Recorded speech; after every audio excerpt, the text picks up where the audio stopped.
एक बार सभी लोग उच्च ध्वनि में नमोकार मंत्र का उच्चारण कर लें।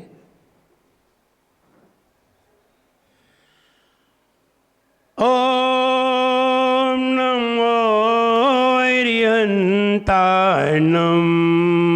ओम नमो अरिहंताणं। ओम नमो सिद्धाणं। ओम नमो सिद्धाणं। ओम नमो आयर्याणं। ओम नमो आयर्याणं। ओम नमो वच्छायाणं। ओम नमो वच्छायाणं। ओम नमो लोय सौवसाहुणं। ओम नमो लोय सवसाहुणं। ओम नमो लोय सौवसाहुणं। ओम नमो लोय सवसाहुणं। बोले एक हजारा श्री आदिनाथ भगवान की जय। एक हजारा श्री पार्श्वनाथ भगवान की जय। एक हजारा श्री महावीर भगवान की जय। परम पूज्याचार्य गुरु श्री विरागसागर गुरुदेव की जय। अहिंसामयी जैन धर्म की जय। बोले परम पूज्य उच्चारणाचार्य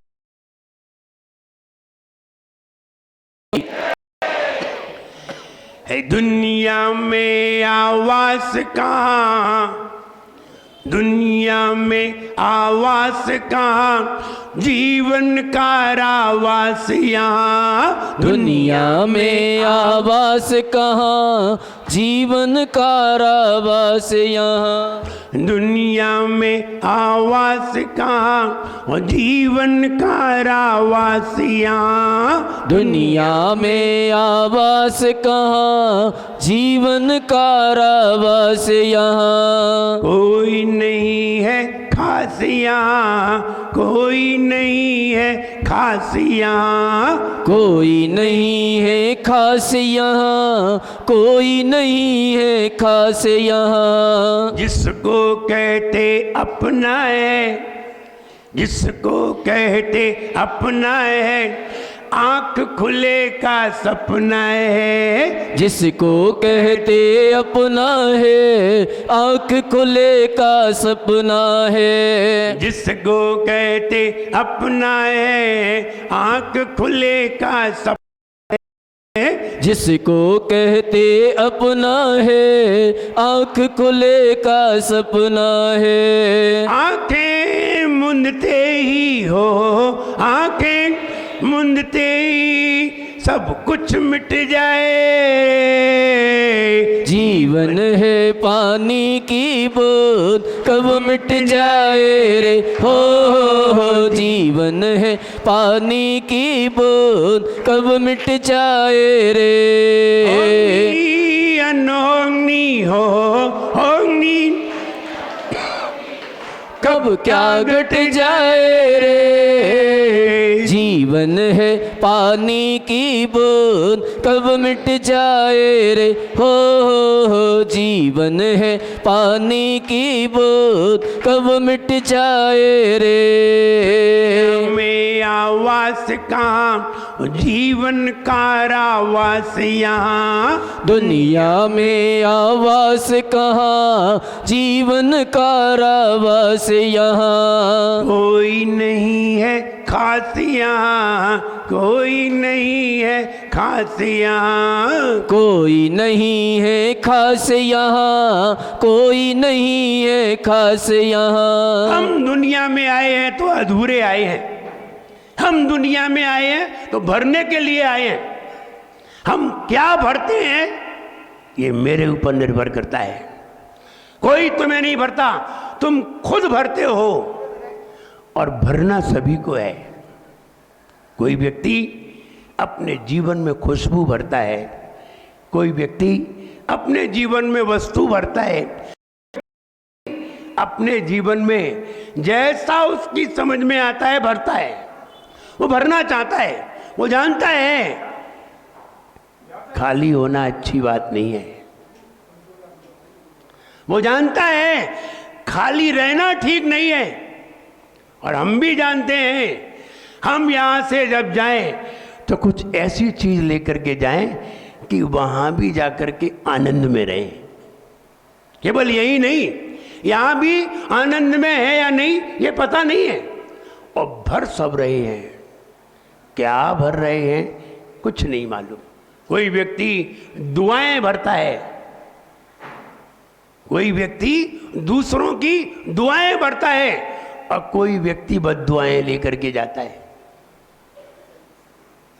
कोई बद्दुआएं कोई दुआएं। हम क्या लेकर के जाना पसंद करते हैं?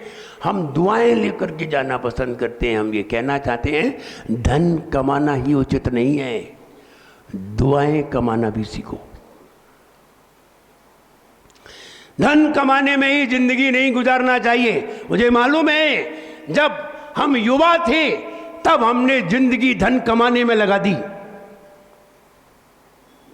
जब हम युवा थे हमने जिंदगी धन कमाने में लगा दी, धन को खूब कमाया, खूब एकत्र किया, और अब जब बुढ़ापा आ गया अब धन जिंदगी कमाने के लिए लगाते हैं।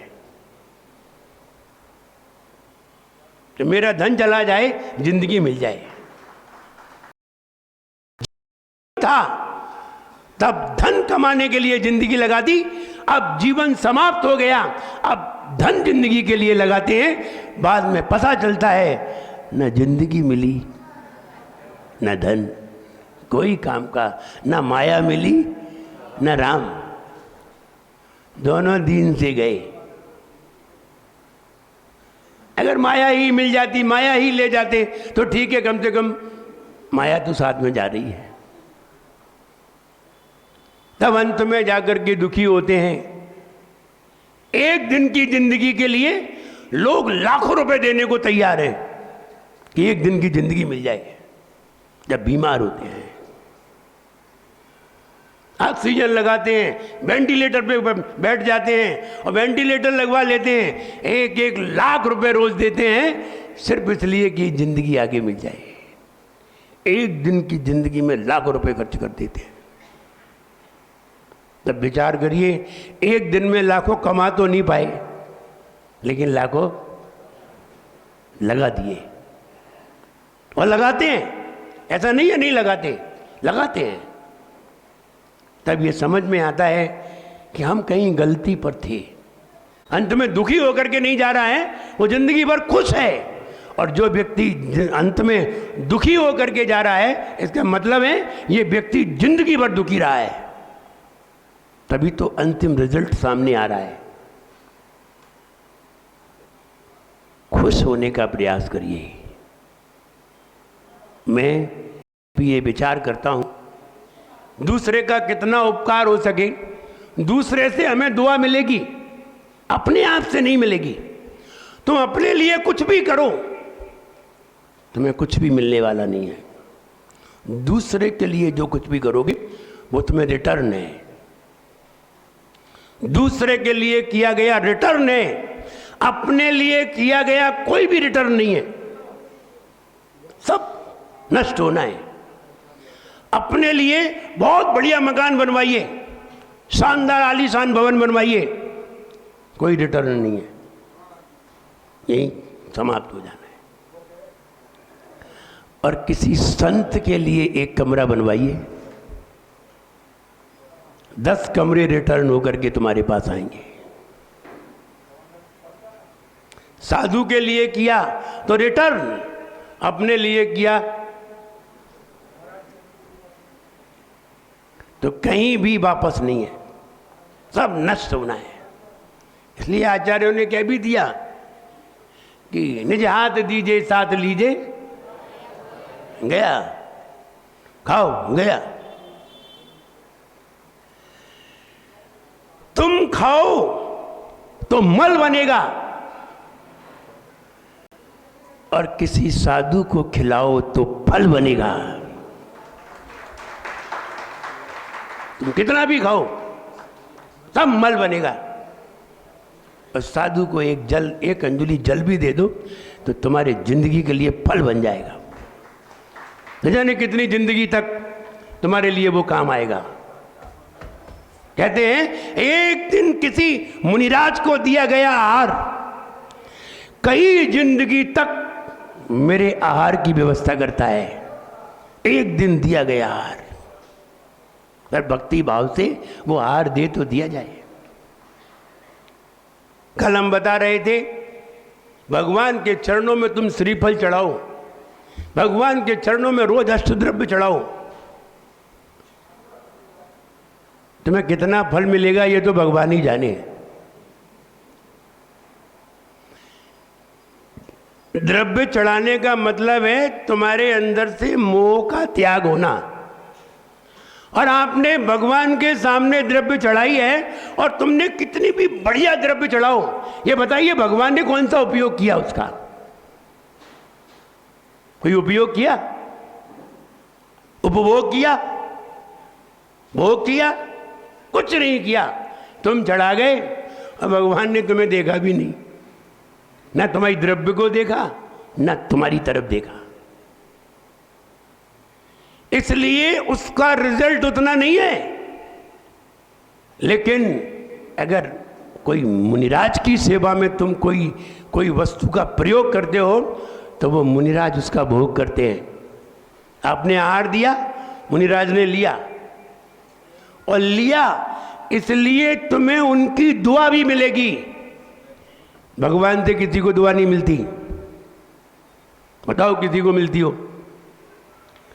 भगवान से किसी को भी दुआ नहीं मिलेगी। तुम चाहे एक एक बोरा भर के श्रीफल चढ़ाओ, दुआ नहीं मिलेगी। क्यों नहीं मिलेगी? क्योंकि भगवान ना तो उसका भोग करते हैं ना उसका उपभोग करते हैं। दुआ उसी से मिलती है जो उस चीज का प्रयोग करता है। माता पिता से दुआ मिलती है? हाँ, माता पिता की सेवा करिए, माता पिता की सेवा करोगे निश्चित उनके मुख से तुम्हारे लिए दुआ मिलेगी। और ये बताइए, आप महाराज के पास आते हैं, आप महाराज को श्रीफल चढ़ाते हैं अथवा द्रव्य चढ़ाते हैं, नमोस्तु करते हैं, आप क्या चाहते हैं? Manoj ji, what do you want? आप क्या चाहते हैं? आगे आशीर्वाद।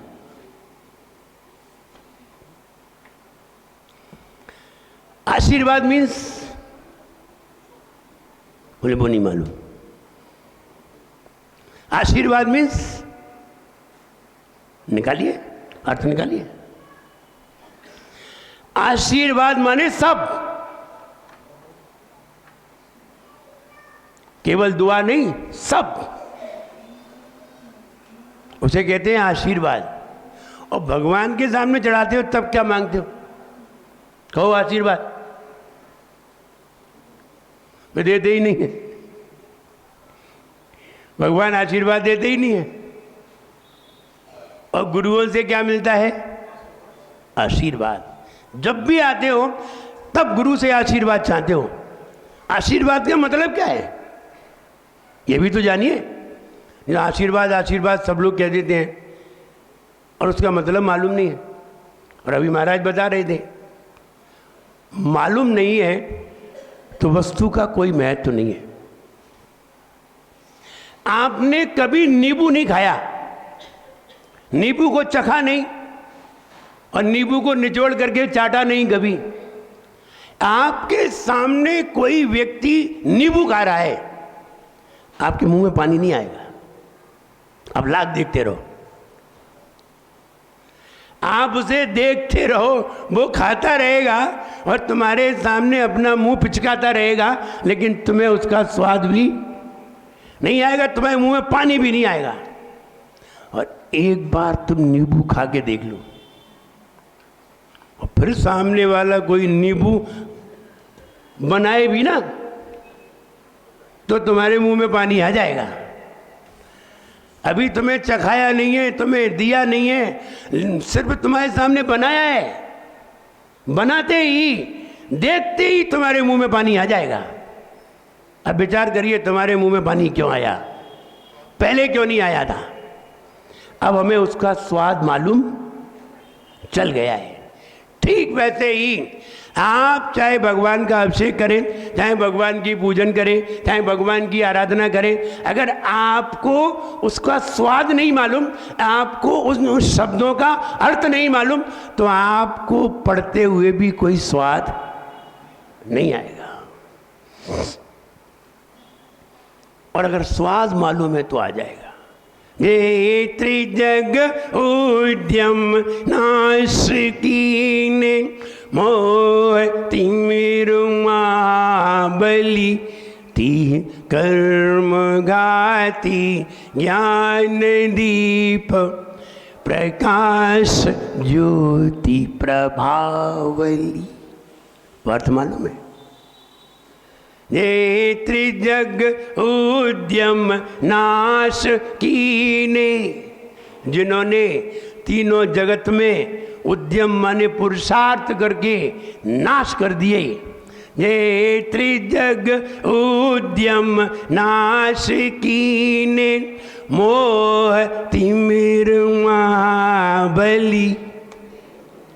वो मोह रूपी अंधकार जो महाबलशाली था, उसको भी जिन्होंने नाश कर दिया।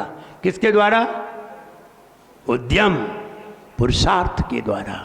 ती कर्म घाती ज्ञान दीप प्रकाश ज्योति प्रभावली। और जैसे ही तीन घातिया कर्म नाश हुए उस मोह के साथ, तो केवल ज्ञान रूपी ज्योति प्रकाश हो गया। अगर उसका अर्थ नहीं मालूम तो भगवान को देख करके भी तुम्हें आनंद नहीं आएगा। और अर्थ मालूम है तो भगवान सामने न हो तब भी तुम्हें आनंद आ जाएगा। इसलिए ज्ञान होना चाहिए। गुरुदेव के पूजन से लाभ होता है, भगवान की पूजन से, भगवान से ज़्यादा लाभ होता है या गुरुओं से? गुरुओं से। समझिए कैसे लाभ होता है। ध्यान रहे, दुनिया की सारी संपदा जो कुछ भी तुम्हें प्राप्त होती है, किससे, क्या करने से होती है? सारी दुनिया की जो कुछ संपदा है, घर मकान परिवार व्यापार, जो कुछ भी तुम्हें प्राप्त हुआ है, किसके बल से? हो भगवान के आशीर्वाद से नहीं। क्योंकि आपने रत्नकरंद साहब का आचार में गाथा नंबर 115 आचार्य समंतबद्ध स्वामी की गाथा पढ़िए। उच्चैर गोत्रम प्रणुते दानात भोगो। जितने भी भोग सामग्री तुम्हें प्राप्त हुई है, ये सब दान का फल है। किसका? दानात भोगो। दान से भोगों की प्राप्ति होती है। अभी हमने पूरी गाथा पढ़ी ही नहीं है, पूरी गाथा पढ़ने में 5 दिन लगेंगे। तो दानात भोगो, दान से भोगों की प्राप्ति होती है। सारी चीज तुम्हें मिली है किसके बल पर? क्या किया तुमने? दान दिया। दान किसको दिया जाता है? भगवान को। भगवान को दान नहीं दिया जाता, क्योंकि भगवान कुछ लेते ही नहीं है। दान किसको दिया जाता है? गरीब को। दान किसे दिया जाता है? दान 4 प्रकार 4 संग को दीजिए। 4 संग। 4 संग कौन है? 4 संग कौन है?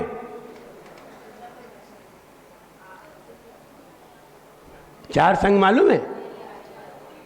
एक आचार्य विद्यासागर महाराज संघ, एक आचार्य विराग संघ। 4 संघ कौन है?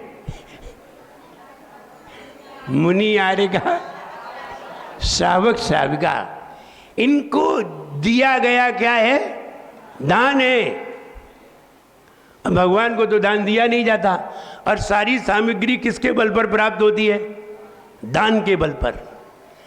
तो कहो भगवान से सारी वस्तुएं प्राप्त होती हैं कि मुनिराज से? किससे प्राप्त होती हैं? किससे प्राप्त होती हैं? भगवान को तुम दान दे ही नहीं सकते, ना आहार दान दे सकते हो। नहीं नहीं, जब पंच कल्याणक होते हैं तब हम भगवान को आहार दान देते हैं। भगवान तो लेते ही नहीं है, लेते तो मुनिराज है। लेते तो मुनिराज है, भगवान तो लेते ही नहीं है। वो तो एक प्रतिबिंब का एक कल्याणक आयोजन है। अब आप विचार करिए कि सारी जो संपदा है, सारी संपत्ति है, हमें मुनिराज के आशीर्वाद से प्राप्त होती है।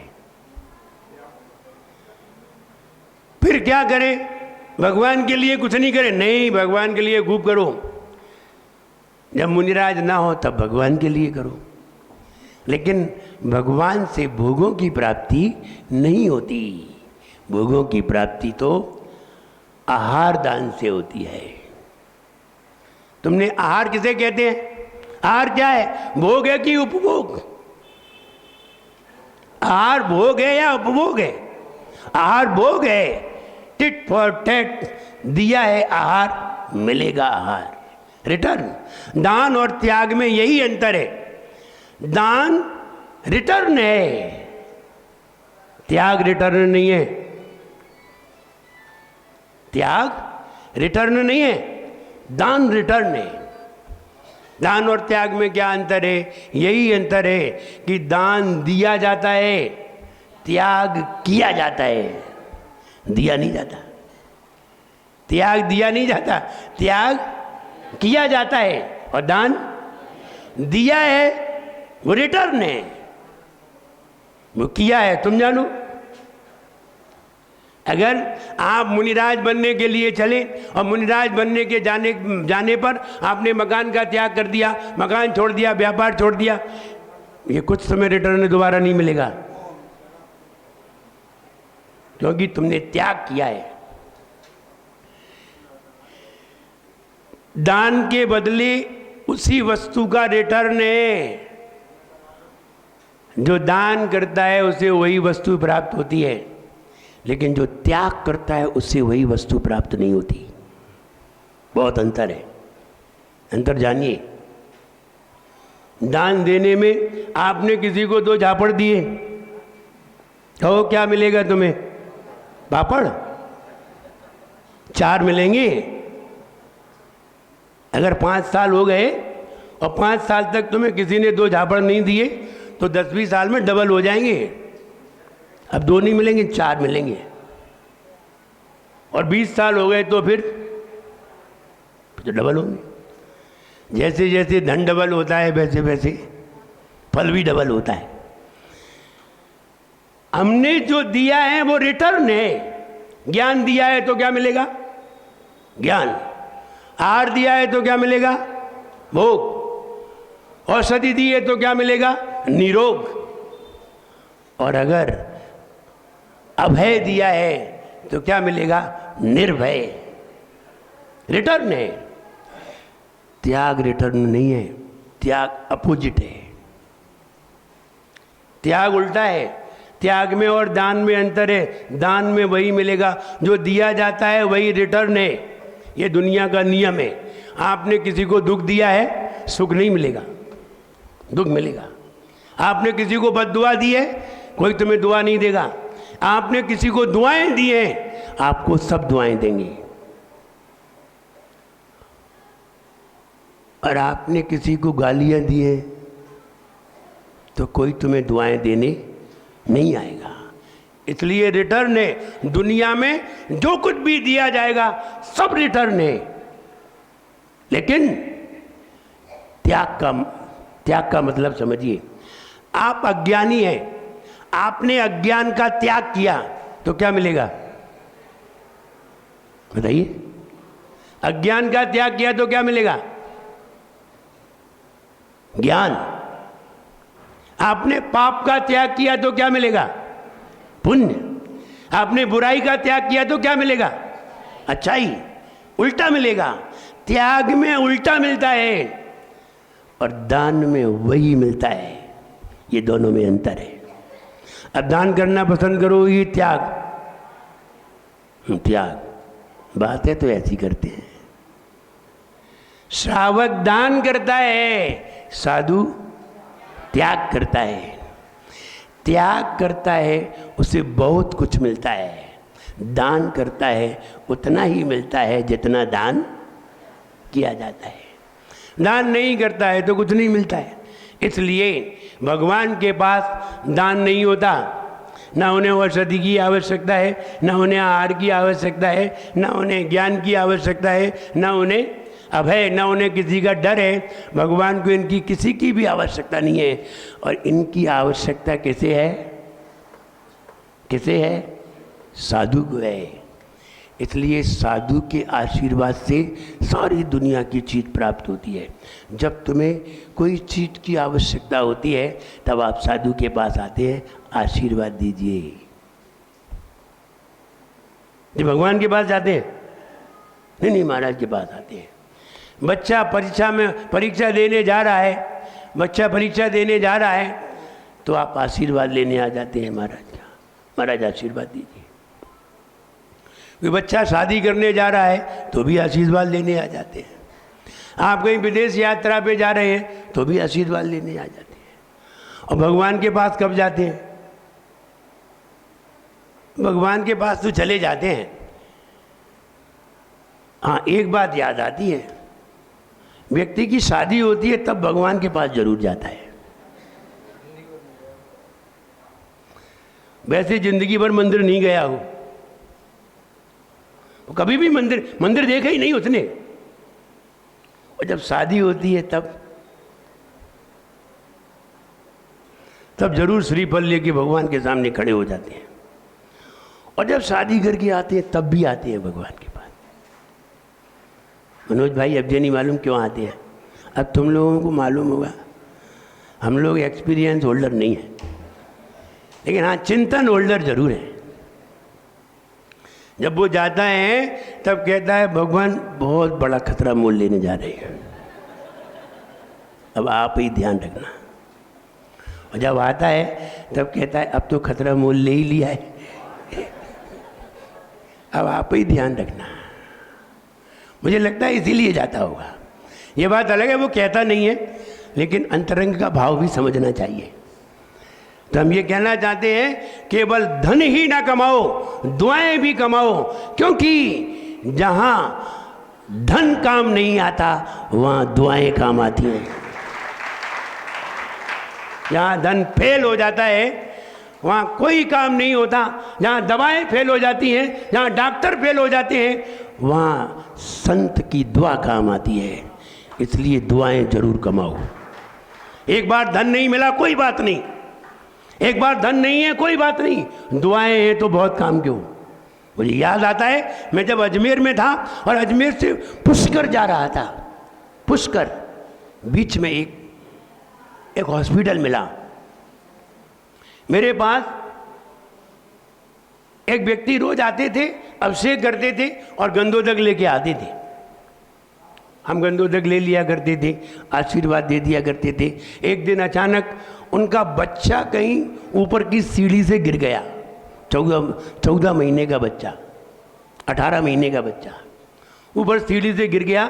तो ये पत्थर रखे हुए थे, उसकी नोक उसके यहाँ अंदर घुस गई, पीछे बैक माइंड पर। बच्चा बेहोश। 18 महीने के बच्चे में जान ही कितनी होती है, और बच्चा बेहोश वेंटिलेटर पर। रोते रोते आए, उन्होंने कहा महाराज क्या करें क्या करें, आशीर्वाद दीजिए, शांति धारा करा दीजिए। हमने शांति धारा कराई, गंधोदक दिया और कहा ठीक है उसको लगाना। अब हमें तो मालूम नहीं है बच्चा कैसा है। हुआ ये कि उसी दिन मेरा पुष्कर जाने का मन बन गया, और उसी मार्ग पर वो मित्तल हॉस्पिटल था। जब हम वहाँ गए तो वो तैयार खड़े हुए थे बिल्कुल। बोले महाराज आप एक बार बच्चे को आशीर्वाद दे आइए। मुझे ले जाया गया, वेंटिलेटर पर बच्चा था, और वेंटिलेटर पर बच्चा था और बहुत सारे क्या क्या लगे रहते हैं।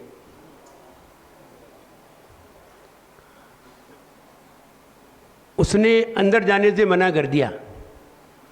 तो सब लोगों ने कहा केवल महाराज अंदर जाएंगे और कोई नहीं जाएगा, एक महाराज अंदर जाएंगे। और मैं अंदर गया। अंदर जा कर के हमने भक्तामर की एक जाप की हमने वहाँ उसके सामने खड़े होकर के जाप की, और जाप करके आशीर्वाद दे करके, और फिर दोबारा जाप करके 9 बार जाप करके, फिर दोबारा जाप करके, फिर वहाँ से आए। नीचे डॉक्टर मिल गया। हमने डॉक्टर से पूछा, डॉक्टर साहब बताइए इसकी स्थिति क्या है। तो उनके परिवार के सामने तो वो कुछ नहीं बोला, अकेले में बोला महाराज 15 से 20% स्थिति उम्मीद है, बाकी उम्मीद नहीं दिखती है, क्योंकि इसे 48 घंटे हो गए और उम्मीद दिखती नहीं है। अब उस समय मेरे मन में न जाने क्या आया, और हम जाप तो करके आए थे, और भक्तामर की जाप सबसे ज़्यादा पावरफुल, मुझे मालूम है कौन सी जाप है, और हम वही जाप करके आए उसके सामने। आशीर्वाद दे के आए 3 बार, और आशीर्वाद दे के आए। हमने डॉक्टर से कहा डॉक्टर साहब अब अपना कहना बदलिए, अब ये 80 से 85% अच्छी स्थिति है और 15% डाउन स्थिति है। तो डॉक्टर ने पाँव छुए, बोले महाराज आपके वचन सिद्ध हो जाएं। और उसने ये कहा कि महाराज जहाँ हम काम नहीं आते वहाँ आपकी दुआ ही काम आती है, उसने ये बात कही। और कह करके हम चले आए, पुष्कर से निकल के आ गए, अजमेर आ गए। और तीसरे दिन उनके माता पिता आए, बोले महाराज बच्चा वेंटिलेटर से बाहर आ गया है। तो हमने कहा बहुत अच्छी बात है। मुझे इतनी खुशी हुई, मैंने कहा कि देखो अगर अपनी दुआ से अगर किसी का मन बदलता है तो हमें दुआएं देना चाहिए। और हम ये कहना चाहते हैं पैसा उतना महत्वशाली नहीं है, दुआएं बहुत महत्वशाली हैं। अगर आपको साधु न मिले तो कम से कम अपने माता पिता की दुआएं कमाओ। आपके माता पिता की दुआएं भी बहुत काम की हैं, बुजुर्गों की दुआएं भी बहुत काम की हैं, और संत की दुआ तो सबसे ज़्यादा काम की है। आपको मालूम हो भक्तामर में एक ऐसा मंत्र आता है, उस मंत्र में ये कहा है अगर साधु ने किसी को ये कह दिया था तेरा कुछ नहीं होगा, तो फिर दुनिया में भूकंप भी आ जाए तो भी उसका कुछ नहीं होगा। ऐसा भी एक मंत्र है भक्तामर में। और अगर साधु को गुस्सा आ जाए और गुस्सा में वो कह दे कि तेरा नाश होगा, तो फिर तुम्हें सारे डॉक्टर आकर के तुम्हारे पास लग जाएं, कुछ नहीं कर सकते, उसका नाश होना ही है। ऐसी विद्या मुनिराज के पास होती है, ऐसा मंत्र भी मुनिराज के पास होता है। इसलिए हम ये कहना चाहते हैं दुआएं कमाओ। और दुआएं कहाँ मिलती हैं? दुआएं कहाँ मिलती हैं? बुजुर्गों के पास।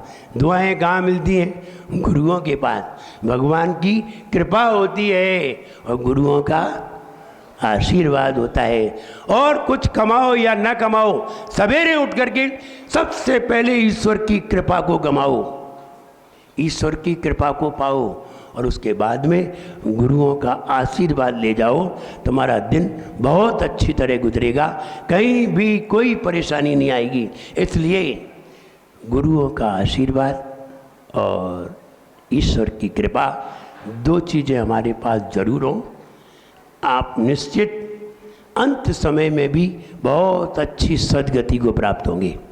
और अगर ये तुम्हारे पास नहीं है, तुम कितना भी धन कमाओ सब बेकार है, सब व्यर्थ है, कहीं भी उसका कोई अर्थ नहीं है। हमने बहुत बड़े बड़े धन कमाने वाले देखे हैं, बहुत बड़े बड़े, लेकिन उनके पास अंत में देखा उनकी बड़ी बुरी गति हुई। तो हम ये कहना चाहते हैं ईश्वर की कृपा और गुरुओं का आशीर्वाद, गुरुओं के आशीर्वाद से जो प्राप्त होता है वो ईश्वर की कृपा से प्राप्त नहीं होता। दोनों के फल अलग अलग है।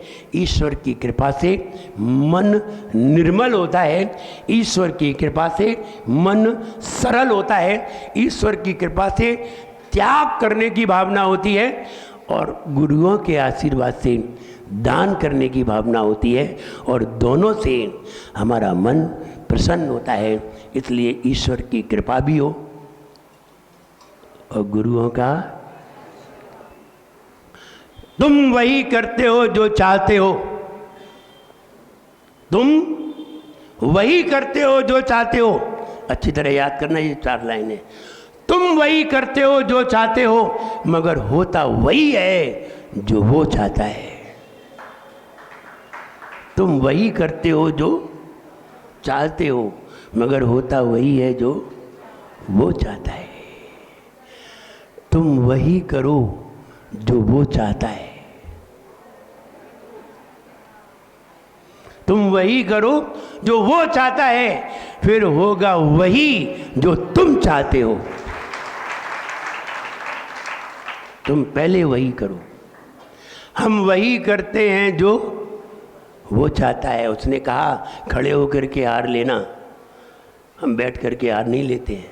तुम्हारे लिए कहा बैठ करके भोजन करना, तुम मानते नहीं। बताओ, मेरे लिए कहा कि खड़े होकर के हार लेना, हम बैठते नहीं हैं, उसकी आज्ञा का पालन करते हैं। और तुम्हारे लिए कहा बैठ करके करो, तुम मानते नहीं। तुम खड़े होकर के भी नहीं करते, तुम तो घूम घूम के करते हो।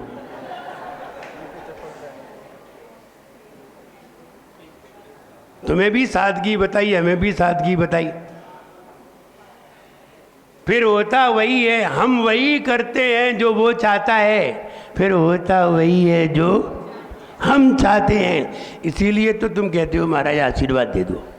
आशीर्वाद का मतलब जानते हो? नहीं जानते ना? कल बताएंगे। जय बोलो महावीर भगवान। कल बता देंगे आशीर्वाद का मतलब क्या होता है। बोलिए परम पूज्य आचार्य 108 श्री विनम्र सागर जी महामुनि राज की। बंधुओं, ये हम सभी का सौभाग्य है कि हमें गुरुवर के यहाँ सानिध्य प्राप्त हो रहा है। प्रतिदिन यहाँ पर 8:30 बजे से प्रातःकालीन यहाँ पर प्रवचनों का लाभ आप और हम सभी को मिलता है। कृपया कर समय